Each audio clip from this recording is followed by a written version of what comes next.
All right. Mark in Bloomfield, New Jersey. What's up, Mark?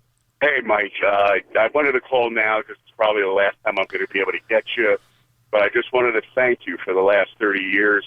And from Mike and the Mad Dog through 9/11, through Sandy, and all the craziness that goes on up till today in sports, you've been a sports voice of a generation. Well, thank you. I just wanted to thank you for that. Thank you.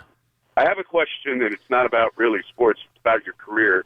If you had one thing that you could do over again in your career, what would it be? And I'll hang up and listen to it. You know, somebody asked me that before. I mean, as far as the show's concerned, I mean, I don't know, you know, I don't know what, I really don't know what I would, you know, I wouldn't change any decisions I've made on the show, big time decisions. I think they've all worked out really well. I'm sure there's something I should have done better. You know, I'm sure there's something I should have done in my relationship with Doug. I'm sure with days I should have been more reasonable. I'm sure there's different times as far as that's concerned. So probably something along that line, but I don't remember off the top of my head. I can't give you one, but I'm sure there's plenty of them if I could sit back and think of some of them.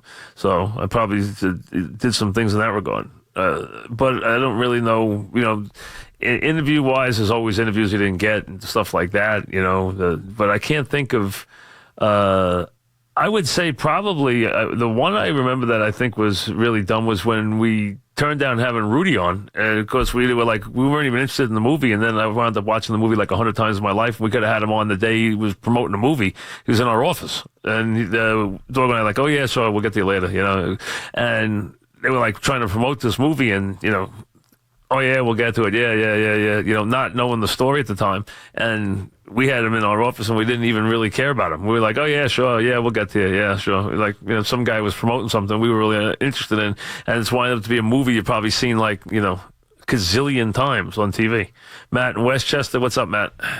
Hey, Mike, this whole situation with Eli is sad for me as a Giants fan, but I think next year they'll probably cut him. I think he'd be a great fit down in Jacksonville. Well, I don't see them. I do see them drafting a quarterback. Now, again, I need to know where they're going to be in the draft, but I see them right now being close enough to the top of the order that they are going to be in a position where they can get to the 1 pick if they want to, get to the 2 pick very comfortably if they want to, and maybe even finish 2 or 3.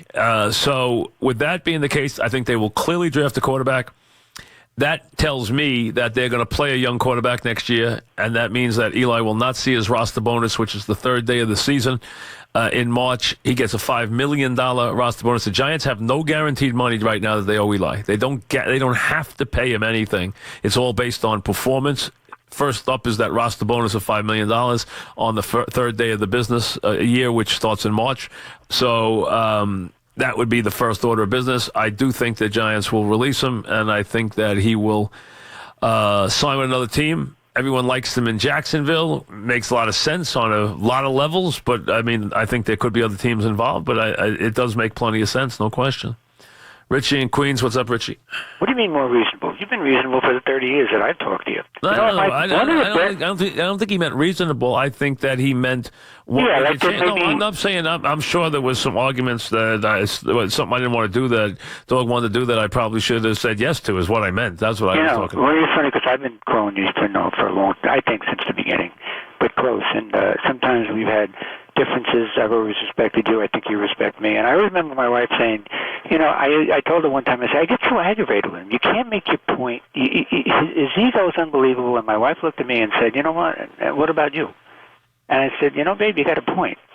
So, but you've always, I'm going to miss you, Mike, and thanks. You know, and hopefully I can talk to you in the next couple of weeks. You mentioned a couple of things. Browns have got to be insane if they don't draft a quarterback.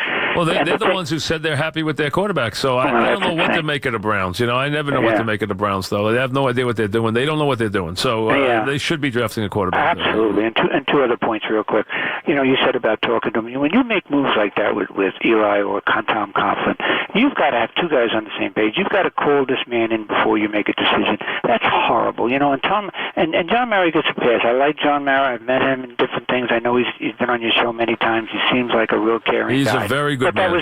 But that was just No, he botched it up. Listen, it was a very bad job by John. John did a terrible job. Listen, John's allowed to make a mistake. We all do. We all make plenty of them.